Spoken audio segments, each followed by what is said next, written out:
A call to unity, a morning of pride. In the vibrant heart of Washington, D.C., where marble monuments gleamed under dawn's first light and the city pulsed with the rhythm of ambition, Caroline Levitt sat at her polished oak desk, stirring her coffee as sunlight streamed through her office's tall windows. Outside, the Capitol was awakening. Commuters hurried past historic townhouses. News vans jockeyed for position near the Capitol, and the air buzzed with the energy of a city that never truly slept. But Caroline's attention was fixed not on the emails piling up in her inbox or the staffers filtering into the office, but on a live stream flickering on her computer screen.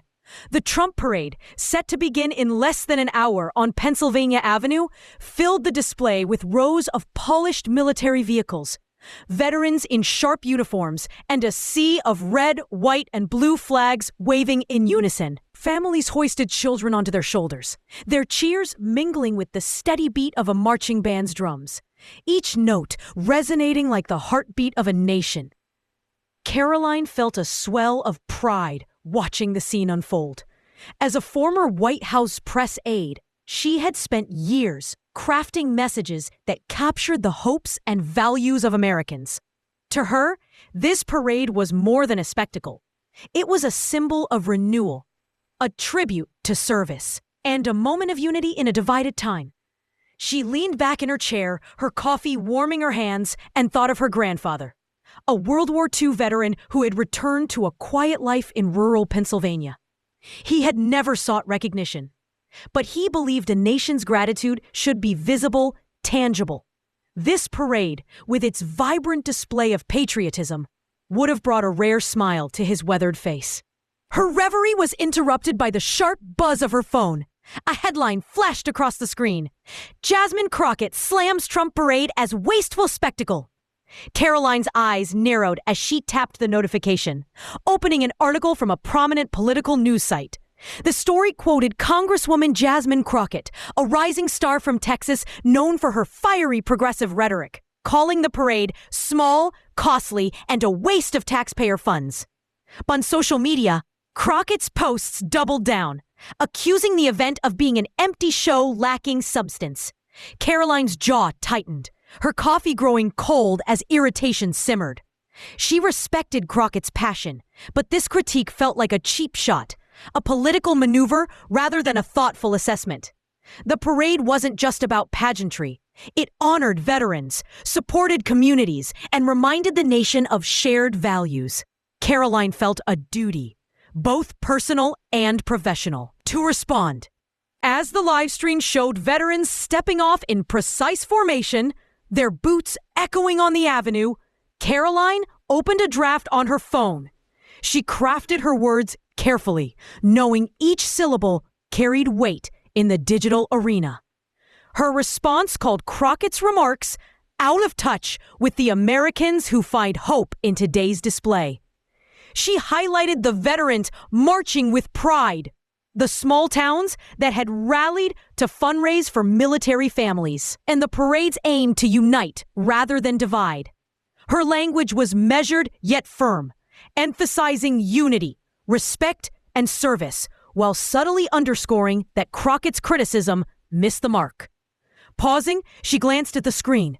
Their brass band's instruments glinted in the sunlight. The sight grounded her, reminding her why this mattered.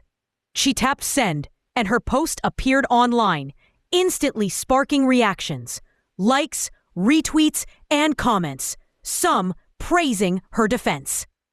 Others accusing her of ignoring legitimate fiscal concerns. The parade's momentum built, with colorful floats rolling down the avenue, each representing a branch of the military or a patriotic theme.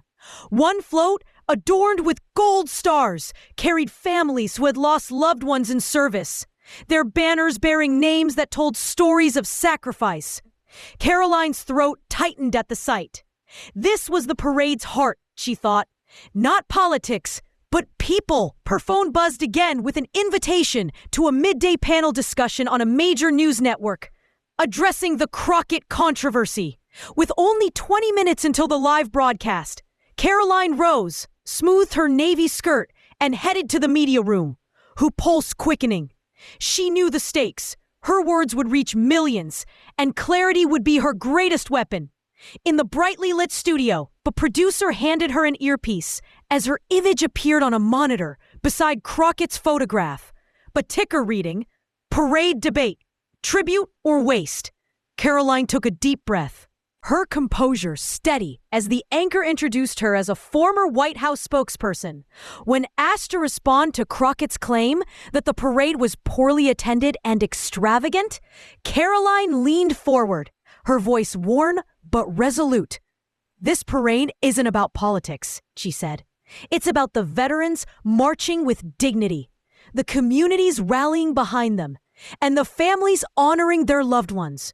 These are moments of unity that transcend party lines." She shared a story of bipartisan dignitaries standing together at the reviewing stand, their respect for the veterans palpable. The anchor pressed, but Caroline held her ground, emphasizing the parade's symbolic power while acknowledging the need for fiscal responsibility. As the segment ended, the studio director gave her a thumbs up, and Caroline returned to her office, where the live stream showed vintage warplanes roaring overhead, the crowd erupting in applause. She allowed herself a small smile, feeling the weight of the moment.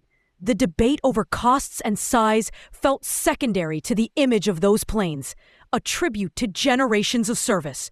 Yet she knew Crockett's critique wouldn't fade easily, and the broader conversation about patriotism and priorities was just beginning.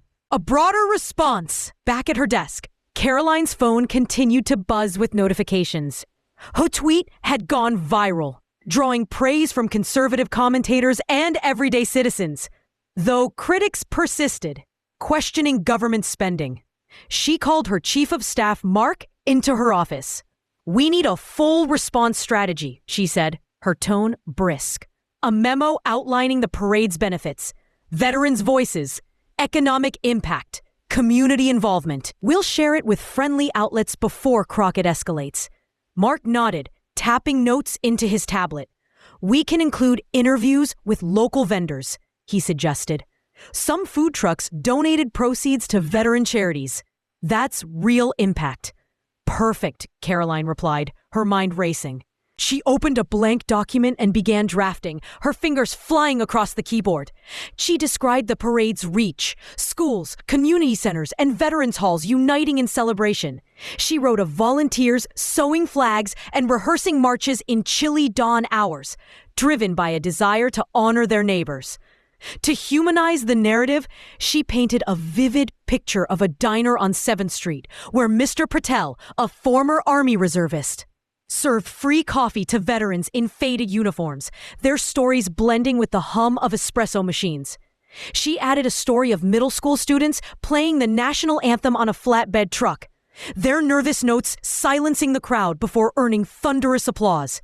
Caroline paused, knowing facts alone wouldn't sway hearts. She needed a voice from the parade itself. Recalling an interview with Sergeant Maria Alvarez, a retired Marine who'd lost part of her hearing in service, she included Alvarez's words. "This parade reminds me I'm not forgotten. America still cares." The quote anchored the memo, grounding it in authenticity. To address Crockett's critique, Caroline noted that the parade's costs, security, permits, sanitation, supported local jobs and vendors, with many businesses donating to veteran charities. "Investing in gratitude isn't waste," she wrote. "It's a duty." By midday, the memo was polished, complete with links to parade footage and photos. Caroline instructed her assistant Maria to distribute it to sympathetic editors and bloggers. As she worked, a text from her mentor, a former White House colleague, arrived. "Saw your segment. Strong work. Stay calm and keep going." Caroline smiled, his encouragement a steady anchor. She responded, "Thanks. Building a fact-based case now." Stepping to her office window, Caroline gazed at the tidal basin, its cherry trees lush and green. She thought of childhood picnics there, her grandmother tying ribbons in her hair, moments that shaped her belief in patriotism's quiet roots. Returning to her desk, She crafted a concise social media post to accompany the memo. Beyond the headlines, here's the parade's real story. Voices, gratitude, unity. She attached the memo and hit share, watching notifications flood in as reporters and bloggers requested interviews and permission to reprint her words. That evening, as the sun dipped low, Caroline walked home along Constitution Avenue, passing historic buildings glowing in the twilight. The city's pulse felt alive, a reminder that politics was about stories. Who told them? Who heard them? At her apartment, she sipped chamomile tea on her balcony, reflecting on Crockett's critique. She didn't begrudge the Congresswoman's perspective. Disagreement was democracy's lifeblood, but she believed honest debate required depth, not sound bites. As she closed her laptop, satisfied with the day's work, Caroline felt ready for the next round. A shared vision. The next morning, Caroline arrived at her office to find her memo had spread far beyond Washington. National outlets requested background details, and social media buzzed with debate. A local TV producer invited her to a follow-up panel on a program popular with moderate viewers. Knowing its reach, Caroline accepted, determined to highlight the parade's human stories while addressing policy concerns. She prepared talking points, focusing on Mr. Patel's diner, the middle school band, and Sergeant Alvarez's words. These weren't just anecdotes, they were the parade's soul, proof of its power to unite. She also noted Crockett's proposed housing bill for veterans, signaling openness to practical solutions. Across town, Jasmine Crockett faced her own flood of messages. Supporters praised her boldness, but some questioned whether she'd judged the parade too harshly. Reading Caroline's memo, Crockett felt a tug of respect for its human focus. She called her communications director, Sam, to strategize. "We need to respond," she said. "I want to show that questioning spending is about serving veterans, not dismissing them." Sam drafted a statement thanking Caroline for her stories, while clarifying that Crockett's critique aimed at prioritizing veterans' needs, housing, healthcare, jobs. The statement highlighted her bill for rural veterans housing grants, framing it as a compliment to symbolic gestures like parades. Caroline read the statement with a nod of approval, appreciating its constructive tone. That evening, Caroline joined the TV panel alongside a veteran advocate and a community activist who echoed Crockett's fiscal concerns. The host framed the debate: tribute or waste? Caroline opened with Mr. Patel's story, describing veterans sharing coffee and memories. "These moments matter," she said. "They remind us why we serve." The activist countered, pointing to underfunded shelters, but Caroline bridged the gap. Housing is critical, and parade vendors donated to those causes. Ceremonies and policies can work together. She noted businesses supporting Crockett's bill, earning a nod from the advocate. Crockett's statement appeared on screen, thanking Caroline and emphasizing her bill. The discussion turned collaborative, both women advocating for veterans in their own ways.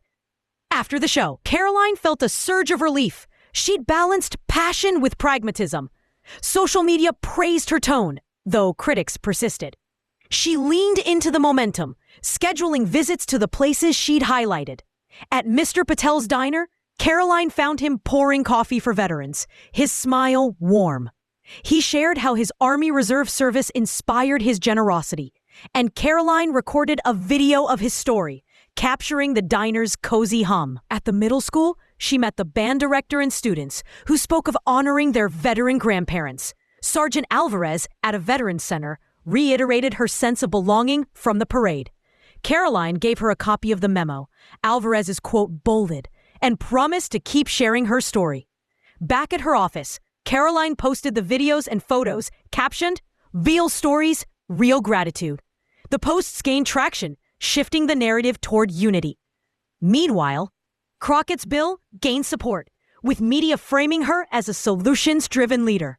The two women, once at odds, were now part of a broader conversation about veterans' needs. A bridge built. Inspired by the dialogue, Caroline proposed a bold move, a joint op-ed with Crockett. She emailed Crockett's team, suggesting a piece that blended parade stories with policy proposals. To her surprise, Crockett's chief of staff responded positively, and the women finalized the draft. Veterans Deserve Parades and Policies, a bipartisan call to action. Published on a national opinion page, it opened with their shared commitment. We both believe in honoring service and supporting veterans' lives. The piece wove together Mr. Patel's diner, Alvarez's words, and Crockett's housing bill, earning praise for its unity. Caroline and Crockett attended a roundtable at a veterans center, greeting retirees, nurses, and chaplains. A former Air Force veteran, Mr. Davis, said, "Parades lift my heart, but a home keeps me going." Crockett shared her bill's details, while Caroline pledged budget support for veteran centers. Another veteran, Ms. Harper, added, "Parades unite us in memory. Policies help us live." The room applauded, and outside, under a soldier's statue, Caroline and Crockett shook hands, their partnership sealed. On a joint TV appearance, they answered questions about their collaboration. "Jasmine taught me bold words spark dialogue," Caroline said. "Caroline showed me stories give policies heart," Crockett replied. The audience applauded, sensing a rare moment of unity. At a veterans charity dinner, they sat together, toasting with community leaders. A veteran's words rang out, "Red or blue, we stand together." Caroline's eyes welled with tears, her water glass raised in salute. A lasting legacy! As weeks passed, the parade faded from headlines, but its impact endured. Caroline and Crockett's op-ed inspired school projects, veteran letters, and policy discussions. Caroline visited her Pennsylvania hometown, reflecting on her grandfather's quiet service. At her apartment, she touched the flag sticker on her fridge, thinking of the veterans she'd met. In her journal, she wrote, "Parades remind us why we serve. Policies show how we care. Together, we build trust." The debate had evolved from a clash into a movement for veterans. Caroline felt grounded, ready for future challenges. As she drifted to sleep, the echo of parade drums and veterans' voices lingered, a reminder that unity, forged through stories and action, was the truest victory.